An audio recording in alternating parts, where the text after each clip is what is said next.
দেবে না? না কেন? দেবো না, ঠান্ডা লাগবে বাবা রাত্রে খেলে। না খাচ্ছে না কেন? অনেকদিন পরে এই দইটা খাচ্ছি। আগে এই দইটা অনেকবার খেয়েছি, মানে অনেক খেতাম আর কি। এই দইটা খুব ভালো লাগে। আর এখন টক দই খাই বলে আর এই সব দই খাওয়া হয় না, মিষ্টি দই। তো বহুদিন পরে মিষ্টি দই খাচ্ছি।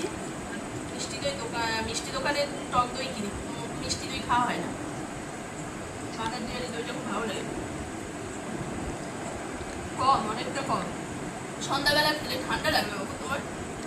না খাবো। আরে মা রুটি এনেছিল, তালের রুটি, এগুলো খাচ্ছিলাম। তালের রুটি দই দিয়ে খাও ভাবছি।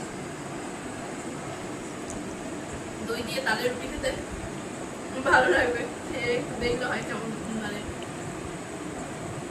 সবকিছু দিয়ে দিয়ে খেয়ে দেখতে হয় কোনটা কি